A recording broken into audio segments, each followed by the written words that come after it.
This is Alakotra Radio for the 21st century.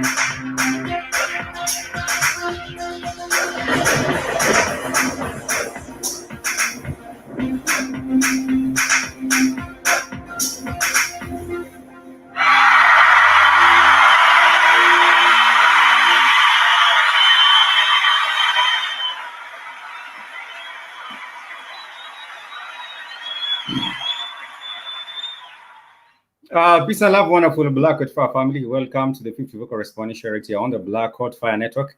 And of course, this is yet another wonderful new start of the week, being on a Monday, the 7th of September, the year 2020. I trust that this particular Monday finds you in good health, and wherever you are, you're keeping a positive mind frame, and you're being optimistic in pursuit of your endeavors.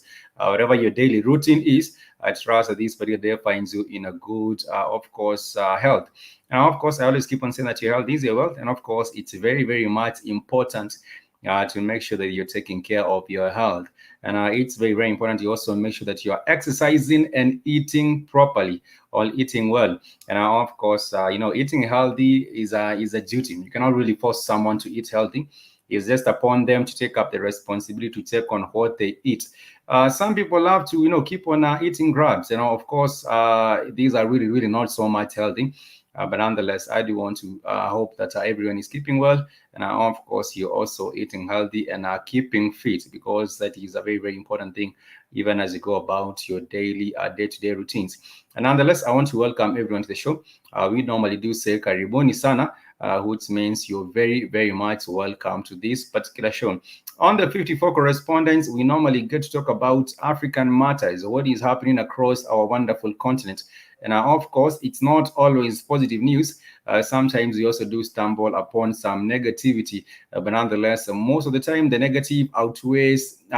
positive outweighs the negative, which is actually a good thing. And of course, even on the 54 Correspondence, most of the time, you also want to be inclined to the positive, because a very, very much negative image of Africa has been painted by international media. And what we want to do is take back the image of African continent and, of course, put it in perspective, because not everything is going wrong on the African continent. And of course, there are a couple of things that we can help or look at with a kind of optimism, or of course, with a sense of pride when you look at our beautiful African continent. Bombay Damfa, thank you so much for joining us. Saying our spikes, Wagwan to you too, Bombi Damfa. We trust that you all doing well. That reminds me, Bombi Damfa, last month we asked you to join us on the show sometime, but you haven't. Let us know. Let us know when you're available sometime. We would love to have you on the 54 Correspondence show. Now, of course, I want to thank you so much for being part and parcel of the Black Hot Fire Network.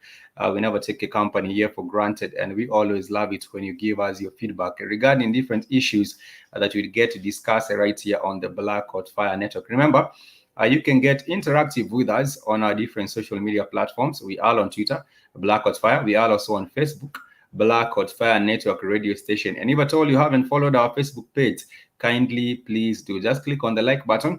We are also on Instagram, Black Hot Fire Network. And we are hoping very, very soon we shall be doing some IGTV videos for you right there on the Black Hot Fire Network Instagram page.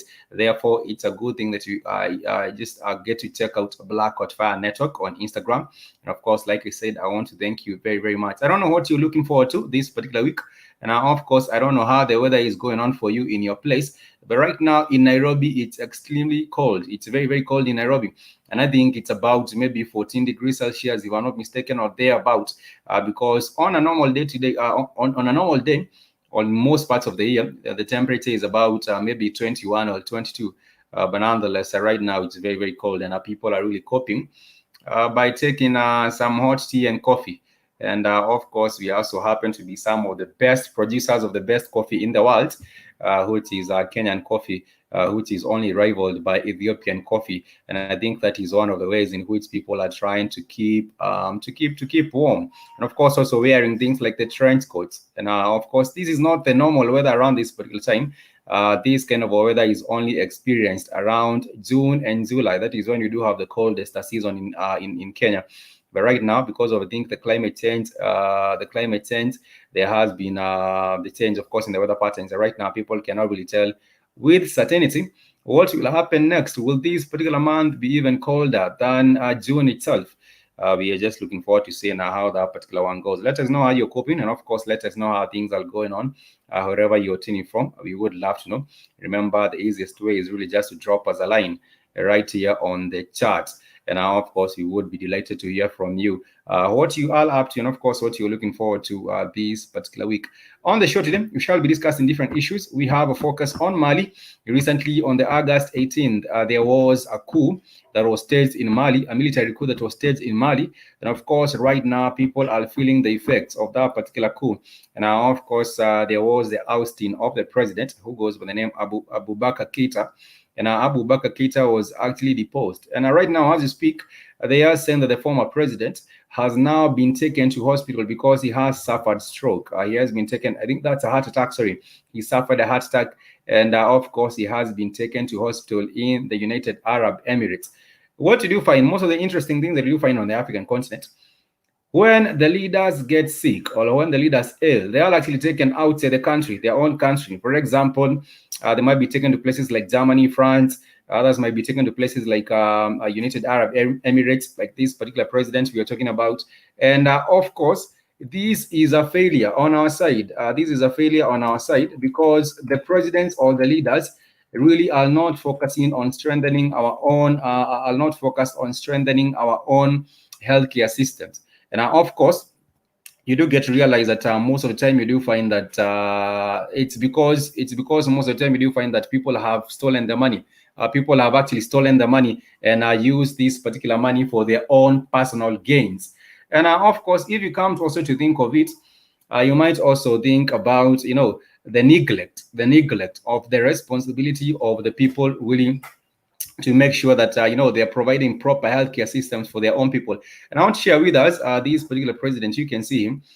This is a president, the former president of Mali that I'm talking about, and he goes by the name Ibrahim Boubacar Keita. He goes by the name Ibrahim Boubacar Keita, and right now they're saying that he has been detained by the officials say overthrown leader who was detained by military rulers who unseated him is visiting the United Arab Emirates for medical treatment, and therefore.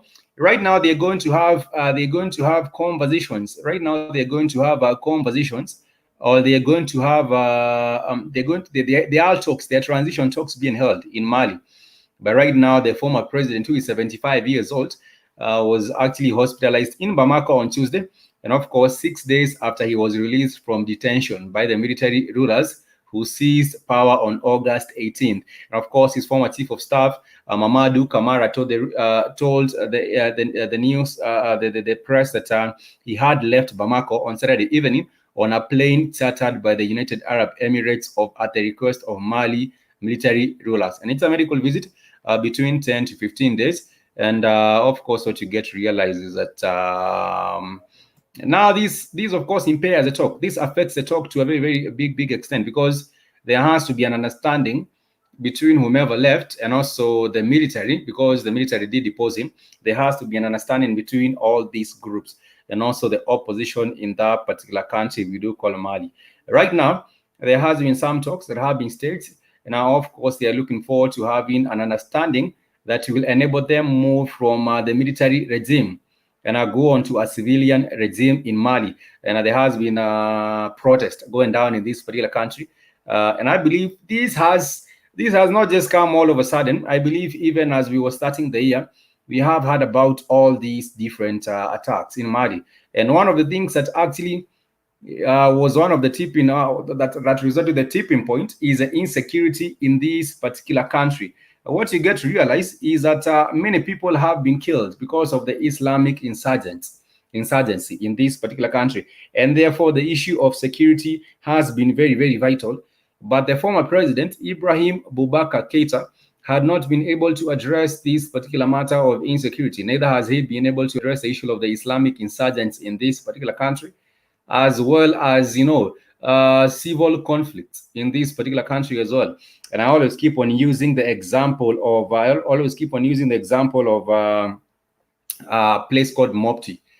Mopti is in central Mali, but you realize that the people of Mopti have not had security or stability for a very, very long time in Mali. This is simply because of the civil wars and attacks that are conducted on the people of Mali, which is actually in central Mali. Of course, Mopti is in central Mali. And now, of course, if you look at the map of Mali, you get to realize that it's one very, very irregular shape. It has a very, very, very, very irregular shape. When you compare it to, other African countries, you will not be able to tell, the shape of this particular country on the map because it's very, very irregular.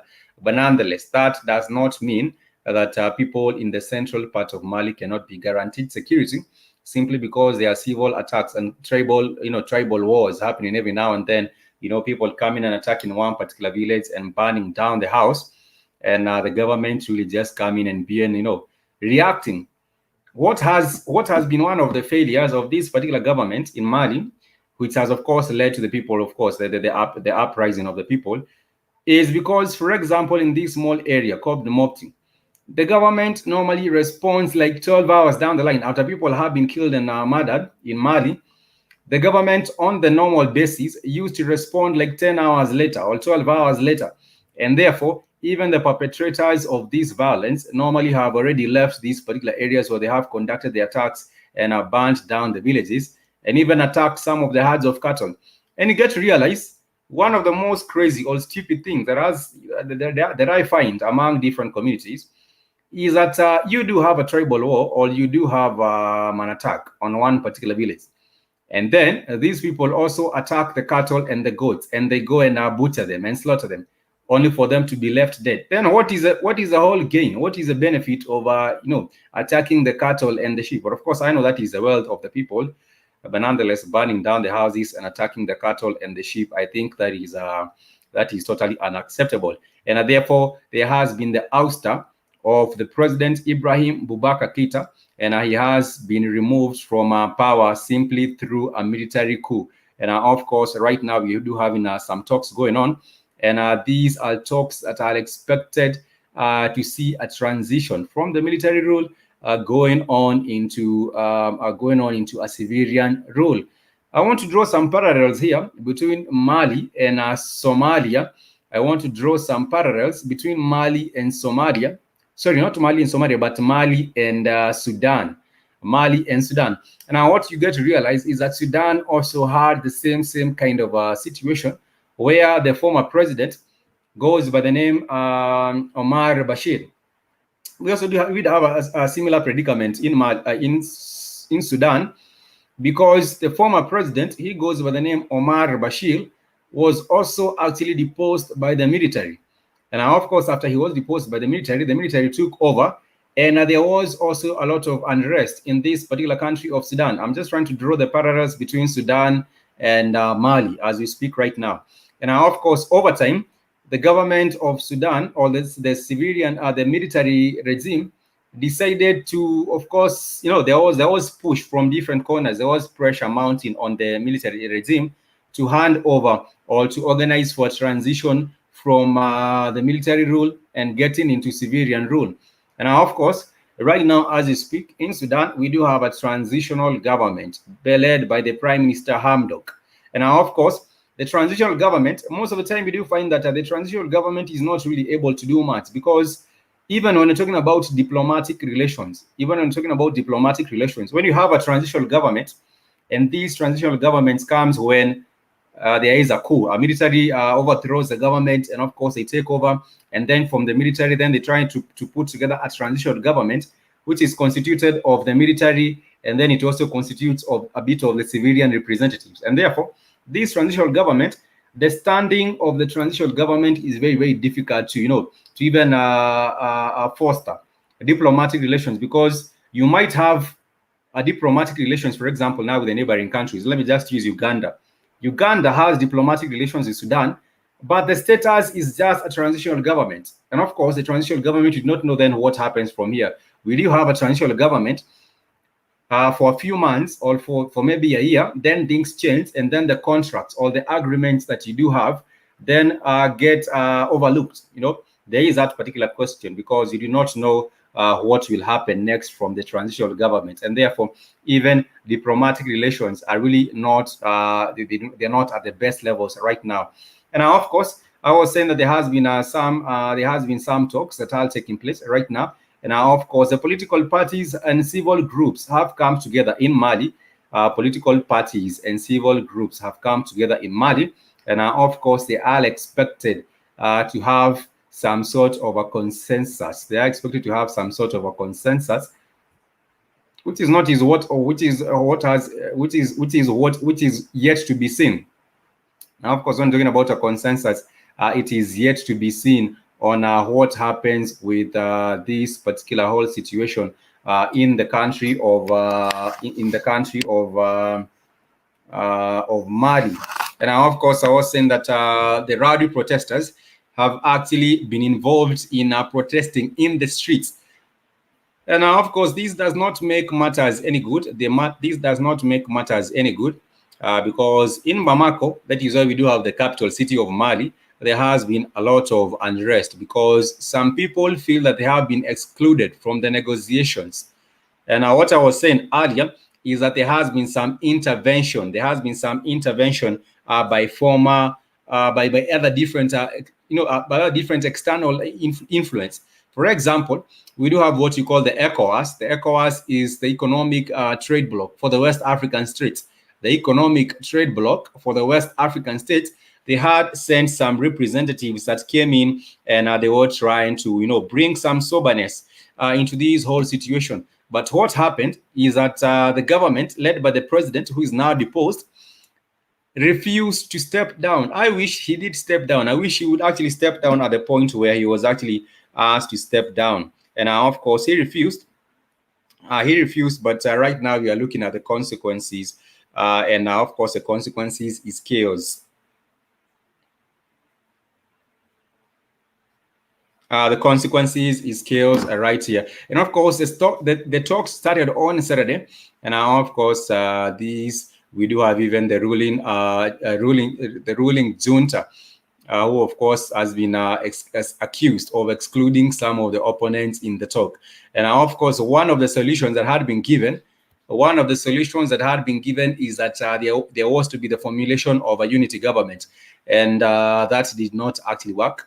For many African countries, when there is a stalemate, the government is forced, or the hand of the government is twisted to forming a unity government. And of course, the unity government runs for a certain period, after which then there is the conducting of elections. But of course, on Saturday, less than an hour after the opening of the ceremony of the talks, Supporters of the M5 RFP coalition, which led a mass demonstration against Keita before the coup, began a protest accusing the junta of excluding them from most working groups. Now, of course, supporters in the conference hall shouted down the moderator on stage, bringing the proceedings to a halt. And of course, this has what has been happening in this particular kind of a situation. We do find that, people are not even sober when they're coming to the meetings, and there is a lot of pointing fingers, the pointing fingers, many fingers being pointed by the different parties because they feel that they are not well represented in these particular talks. Nonetheless, moving on from that, we do hope that eventually people will see the need to have, to have one common voice or to have one common agenda, because when it comes to power, everyone wants to get a piece of the pie. When it comes to power, everyone wants to get a piece, wants to be included in this particular kind of a situation. But right now, as you speak, you find people pulling, working counter, pulling towards different ends. And different people have different agendas. And therefore, I believe that is what is holding back even some of these groups from, of course, engaging productively in terms of finding a situation for their own people. Once again, this is the 54 Correspondence show. And now, of course, we discuss African matters and what is happening in different African states. And I always keep on saying that the goal is really just to add value to the conversation revolving around different matters, and also to shape a different view of the African continent. Like I was saying earlier, you get to find that the image of the African continent has actually been destroyed, especially even with foreign media. Most of the foreign media want to tell their story in regards to their own viewpoint, and therefore you might not find a just and you might not find a just representation of how the continent is, or how things are actually going on in the continent. And therefore, I believe that results to a lot of prejudice on the side of whomever is reading such kind of a news. Right now, the situation is a bit much better because there has been, since the advent of social media, if you come to think of it, social media right now gets people much more connected, and you do not even have to use, mainstream media to understand what is happening in another country. You can simply connect with people on social media, maybe in another different country.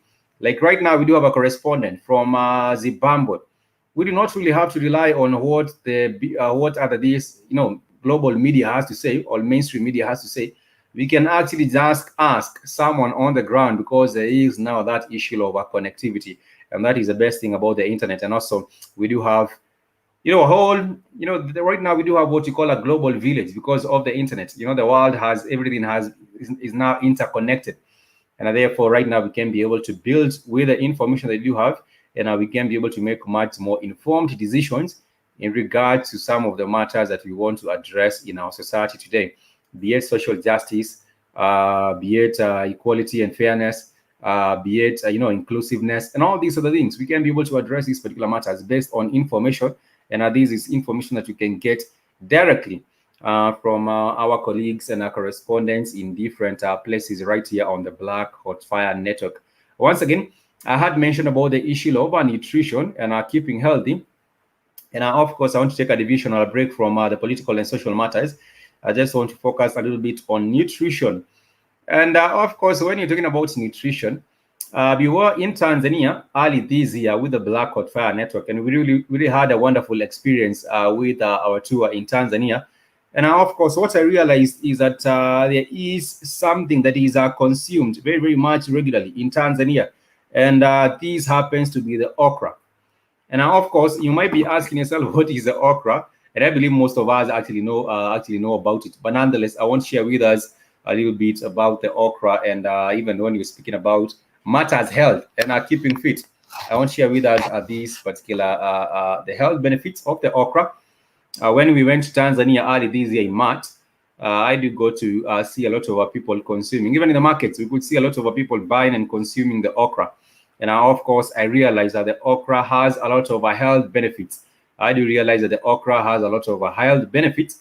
And there are 7 nutrition and health benefits of the okra. This is the image of it. And I realized when we were in Tanzania, there was a lot of okra in the market. And we actually even got to buy some and prepare it. It's not as popular right here in Nairobi. Of course, it's found in the market, but it's not as popular. You'll not find it everywhere compared to Tanzania. And of course, I want to share with us some health benefits of the okra.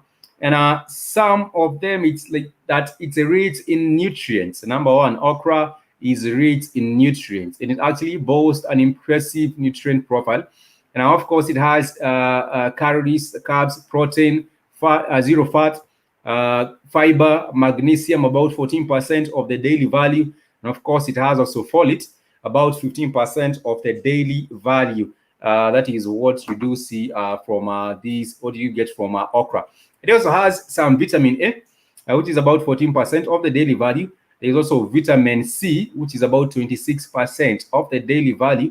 And it's also said to have vitamin K, about 26% of the daily value, and vitamin B6 of the daily value. And therefore, it's an excellent source of vitamin C and also vitamin K1. And vitamin C is a water-soluble nutrient that contributes to your overall immune function. Right now, as you're speaking about boosting our immunity, even as we speak about boosting our immunity, it's very, very much important to realize that, of course, you need to consume foods that are contributing positively towards giving us more vitamins. And like I said, okra happens to have some to be an excellent source of vitamin C and vitamin and K1. And of course, additionally, okra is low in calories and carbs and contains some protein and fiber. Many fruits and vegetables lack protein, which makes okra somewhat unique. And of course, eating enough protein is associated with benefits for weight management, blood sugar control, bone structure, and muscle mass. And of course, it's also said to contain beneficial antioxidants, okra. Like I said, it's also said to contain beneficial oxidants. And okra may contain oxidants that benefit your health.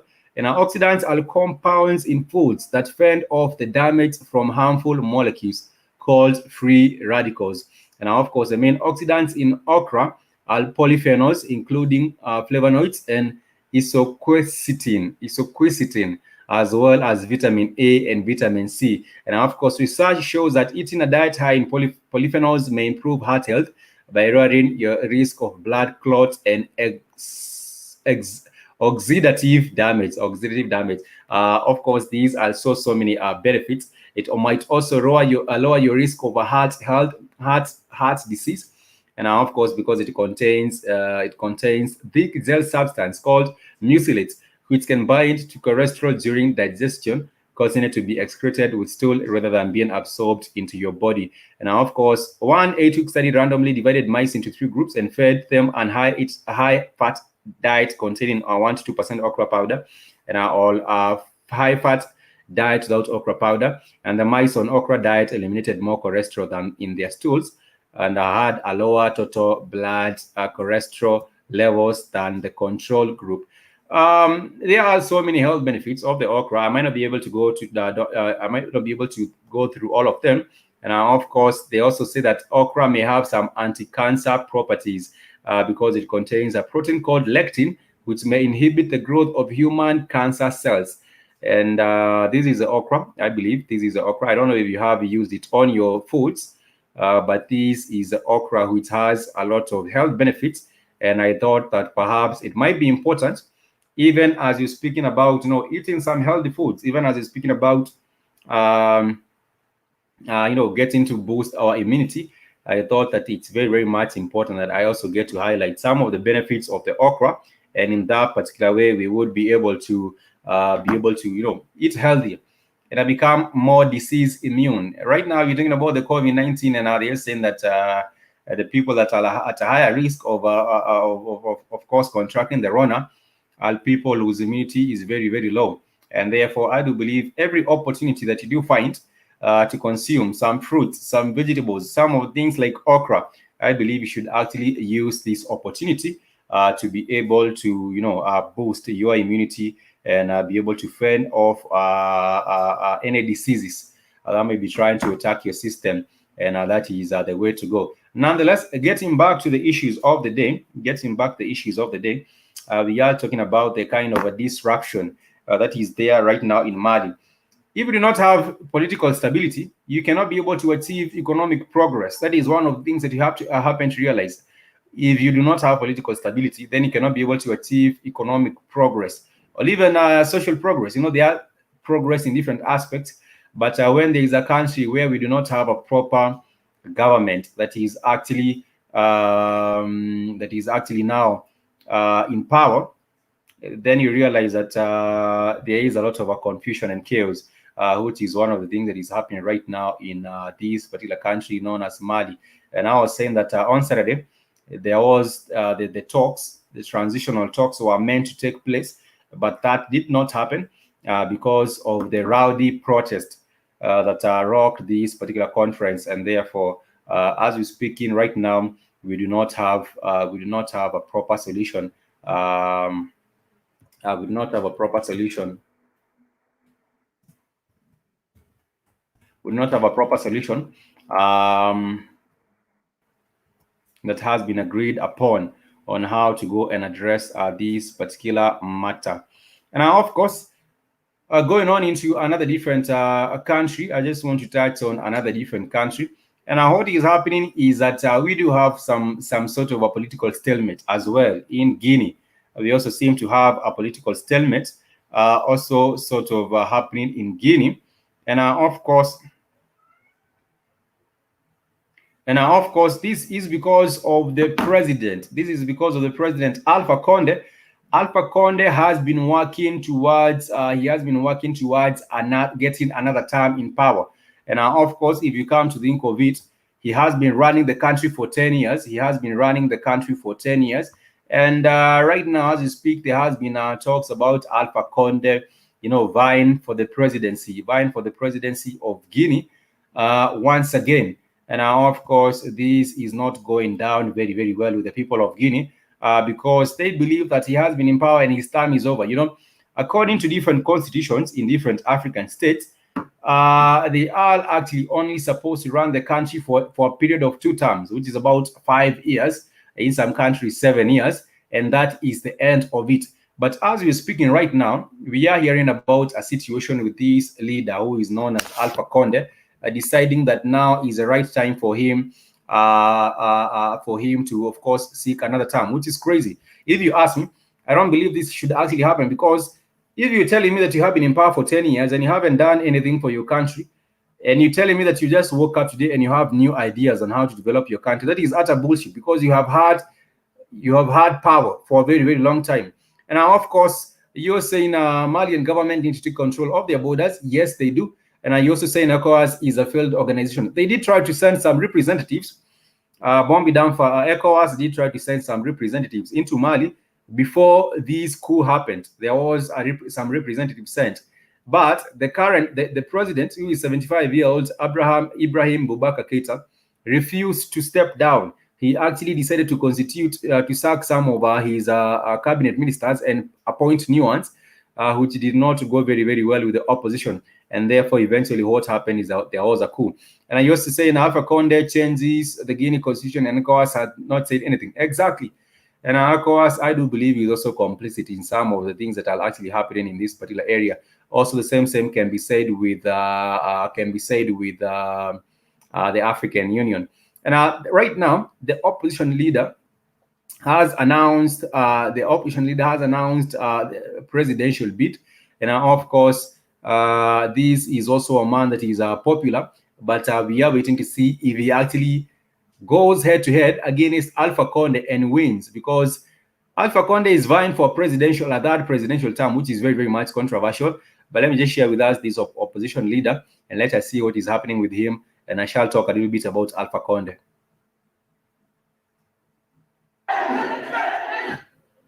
The former Prime Minister and main opposition leader in Guinea, Cellou Dalein Diallo, declared Sunday his intentions to run against President Alpha Conde the next month's election. Conde filed his nomination papers on Thursday. The former Prime Minister and main opposition leader in Guinea, Cellou Dalein Diallo, declared Sunday his intentions to run against President Alpha Conde the next month's election. Conde filed his nomination papers on Thursday despite outrage and widespread protests. The 82-year-old president pushed through a revamped constitution that opponents say was crafted to reset the term counter. 2020 is not 2010. 2020 will not be 2010, let alone 2015. We're going to achieve this victory that Alpha Conde takes for granted. It is said and it will be accomplished. Alpha Conde has no record. He has only promises. We're going to beat him. We're going to crush him during these elections to honor the 200 young people who were killed. It's Alpha Conde who's organizing the elections, and he's going to proclaim himself president. He won't be able to do nothing. It's the ballot boxes that we're going to confront him with. Protest against his suspected re-election plan erupted in West African states in October last year, but met with a ruthless crackdown and dozens of people have died. Opposition groups have been campaigning against the constitutional revision adopted in March, which it has denounced as an institutional coup. And that is a little bit of what is happening in Guinea. And of course, 82-year-old Alpha Conde has decided right now that this is a perfect time for him to go and vie for another term, which is crazy because if you come to think of it, he has been running the country. He has been running the country. Since December 21st, since 21st December 2010, and of course he has been the fourth president. He is the fourth president of Guinea, and he was actually born in 1938. And therefore, if you come to look at it, you know, this is an old leader. I think he hasn't had any new ideas, and the country is expected to go into the polls next month. Sorry, the country is expected to go into the polls next month, and of course we are hoping to see that there will be proper opposition led by Kalou Dalein Diallo, who of course is expected to go head to head and face the president. This is a country that has a population of about 12 million people.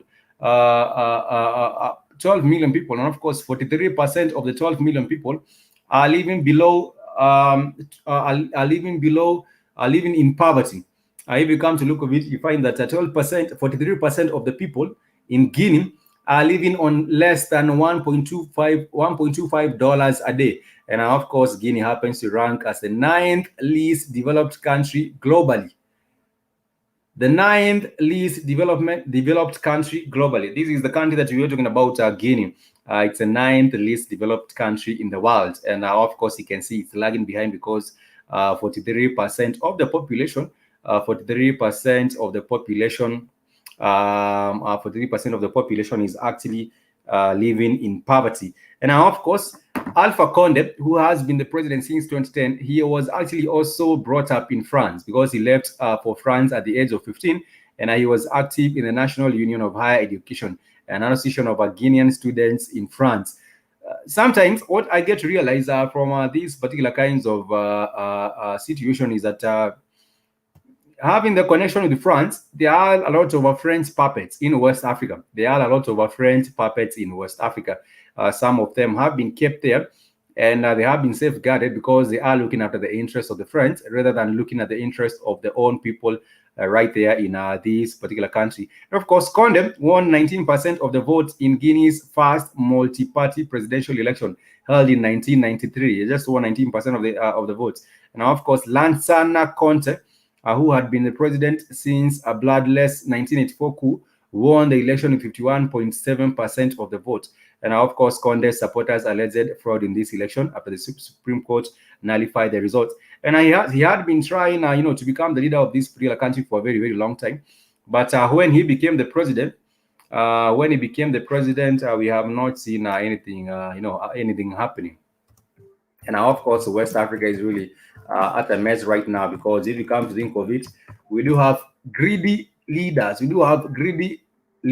Most of these greedy leaders are just out there, looking to keep their powers or their presidency and extend it for many terms even to come. Bombi Damfa, I agree with you. Thank you for, of course, keeping me updated with that. You're saying the same thing is happening with the Ivory Coast president. Yes, we do have the Ivory Coast president who goes by the name Ouattara. And of course, Ouattara is also seeking to get elected for that term. And I was saying in most African countries, that constitution does not allow the constitution does not allow for anyone to vie for a third term. And of course, the Ivory Coast President Alassane Ouattara is going to run for that term. And of course, he has rejected claims by his opponent who say a 2-term limit is in the constitution bars him from running again. These are people who have no regard for the constitution. You know, like I said, the president of Equatorial Guinea is known as Alpha Conde, is running for that term, and the constitution only allows for 2 terms. We do have the Ivory Coast also president, who is Ouattara. He has been running the country for 2 terms, and now he wants to run for another that term. And now, of course, this is as crazy as it gets when it comes to the leadership or the running of the affairs of the African continent. And he had said he would seek re-election in October, formally accepting the governing party's nomination to be its candidate and defying opponents who say the constitution forbids that term. Ouattara has governed the country since 2011 and has said in March he would not run again. In March, he had said he will step down, but right now he has actually said that he wants to run for the presidency once again. And I was saying earlier, if you have been running a country, for 10 or 11 years, let me just use 10 years because that is the actual constitutional term limit. Then you want to run for another that term. What new ideas do you have that you want to implement that you have not been able to implement in those 10 years? It's utter bullshit. And now this election is seen as the greatest test yet for the ability, for the stability since the civil war in 2010 and 2011 that killed about 3,000 people following Ouattara's first election win. And now, of course, there has been a lot of bloody protest and now, of course, civil war and the hunting down of dissents or people who are actually disagreeing with the country for with the leadership of the country. Like I said, West Africa right now, sometimes you look at West Africa, it's crazy. Whatever is happening is crazy. And I just discussed about 2 countries. I just discussed about 3 countries in West Africa. We have talked about Mali. We have also talked about Guinea. Guinea is also another country of 12 million people, and 43% of the people live in poverty. And Guinea is ranked as the number 9 most underdeveloped country in the world. And we also do have Ivory Coast, which is also known as Côte d'Ivoire. Ivory Coast actually has 2 names, and it's also known as Côte d'Ivoire. Big Cheese, thank you so much for joining us. Wagwan to you. And of course, we trust that you are doing well, and thank you for just checking in on us and just getting to understand what is happening on the African continent. Our focus today has mostly been on 3 West African countries, Ivory Coast, Mali, as well as Guinea. And these leaders want to go for that term, and they do not have any regard. They have no regard for the constitution. And I also believe it's a role of the people. It's a responsibility of the citizenry to kick them out as well. And of course, maybe come up with a plan, for getting rid of these puppet leaders. And of course, there is a question here: will Ivory Coast President for life unleash chaos? And of course, Ouattara has outstayed his welcome. His attempt to cling for that term could make parts of the country ungovernable, and you will still find a lot of pressure and things taking place in this country known as the Ivory Coast. I was saying earlier on, he's actually 78 years old. He's 78 years old. The one for Guinea is 82. These are old men who will not receive power. They are all old people. The same also is happening in Uganda. I will not just want to bash West African leaders. I also want to talk about Uganda. And what is happening in Uganda is that the president has also filed his paper because he wants to vie for another third term. He goes by the name, it's not actually even a third term. It's actually, for him, he has been running the country since the late 80s. And of course, this is a president right here. Let me just show us. This particular president, who is actually also in his, who is very, very old. There is also the situation in Uganda. Uganda is in West Africa. It was a former British colony. And the cheating in the name of the party is known as National Resistance Movement, the National Resistance Movement, or the NRM, led by the president since 1989. And the man has been the president for this country for a very, very long time. And of course, since he took over power, which I believe he did since 1989, and therefore that's about 31 years of leading the country. which is nothing. 31 years is nothing compared to the president of the West African country known as New Guinea, because New Guinea has actually Equatorial Guinea.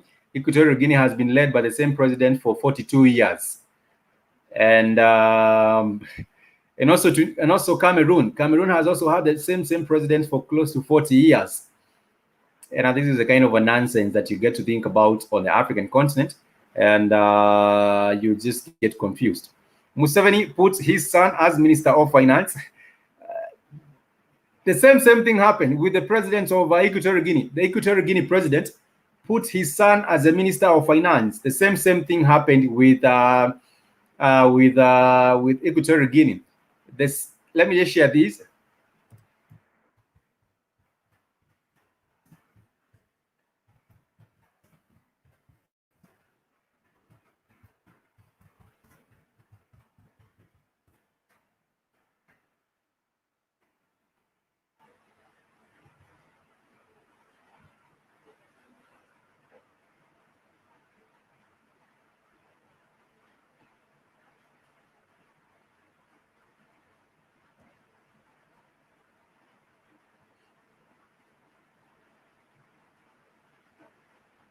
From what you can see here, this is the same kind of a predicament, Bombi Dampa.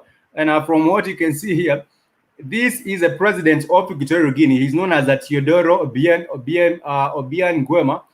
And what happened is that he chose his son to become the vice president. He actually chose his son to become the vice president of this country. And this is Africa's longest serving president who has served the country for over 40 years. In Equatorial Guinea has oil. It has also other different resources. And Equatorial Guinea was the only colony of Spain. It's the only Spanish colony, it's the only colony of Spain on the African continent. But this is who he chose as the vice president. And guess who that is? That is a son.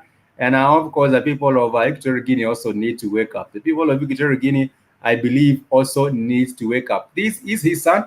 And his son actually went onto the stage, and he was trying to quote some reality TV, some reality TV show host, and of course, most of his assets were actually freezed.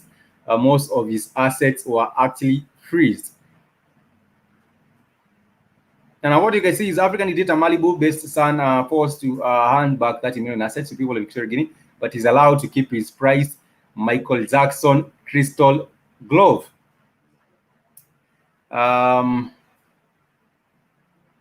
This is a guy who actually bought, I think he's the guy who actually bought the glove, the Michael Jackson's glove. He's also the guy who bought Michael Jackson's jacket with the money of the people of Equatorial Guinea. And you're wondering what is wrong with the African people, why we are living in poverty. I always keep on saying Africa is not poor. The Africans may have been kept in poverty, but the African continent itself is not poor. The African continent has resources that you cannot even get to imagine, because its wealth in resources is vast. But the puppet leaders that have been put in these different places, those are the people that have milked their nations dry. And most of the time, they also want to keep the investments in other different nations that are outside Africa. And you get to realize that we are actually moving one step forward, about 10 steps backward. That is what is actually happening with us right here on the African continent.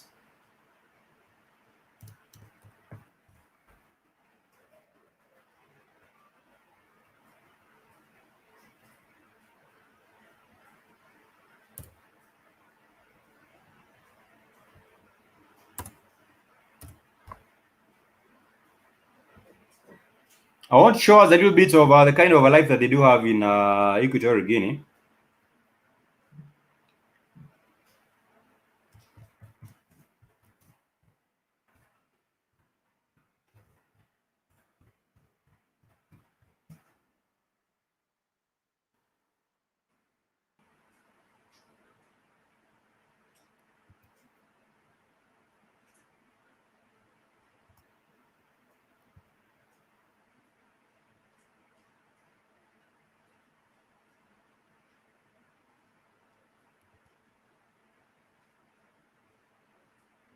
Let me share these with us real quick.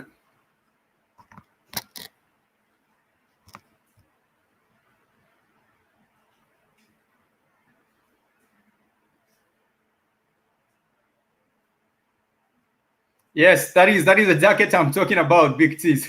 That is a jacket. I think you can only find it at Equatorial Guinea. You might find it in his room, in the vice president's room, because he's the son of the president. This is a kind of a life that you do have in Equatorial Guinea. Equatorial Guinea. Arriving in Equatorial Guinea on my first time, I met with a local friend who took me on a beautiful highway. But something was a little odd. There were no cars. There were beautiful buildings, hotels, and even a golf course, but nobody was around. Then I went to the downtown, where the roads were so muddy and destroyed that you couldn't even walk on them with normal shoes. I soon realized that there were two parts of Equatorial Guinea: the extremely rich leaders and everybody else.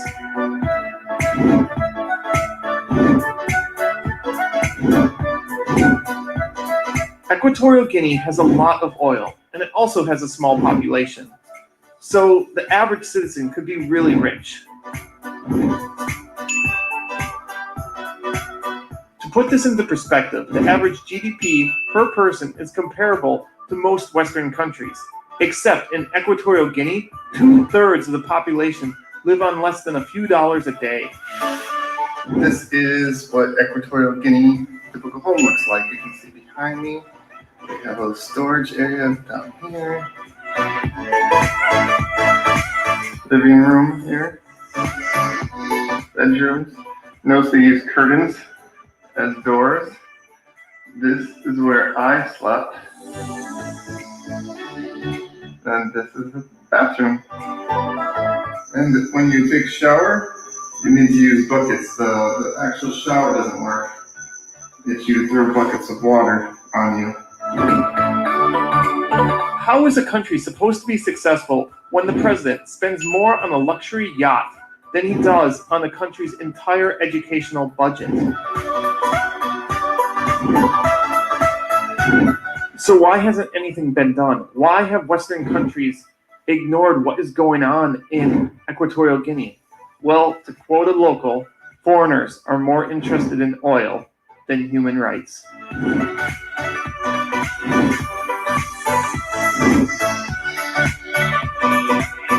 That is a little bit of what is happening in Equatorial Guinea. I think that is actually accurate. That is actually accurate. If you come to think of it, people are actually living in poverty. Whereas this is the richest country. This is the richest country where people will be living very, very good, because you hear the population is quite low, and the resources are a lot. And of course, I do get to agree with you, because you're saying that Bombi Dam, for the place is basically deserted. From what you could hear also on that other video, they actually do say that there are some places you do find a lot of swimming pools, big houses, and everything. Very, very wonderful roads, but these places are also deserted.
That is a kind of a contrast. Sorry, we had a bit of a hit. That is a kind of a contrast that you will find right there in Equatorial Guinea. You know, some people living extremely rich, while the rest of the population is actually living in poverty.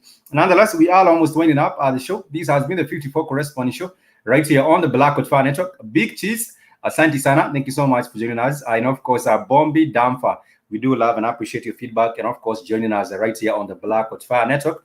We never take your company for granted. We do love and appreciate your feedback, as well as letting us know what is happening in the Gambia and in Ethiopia.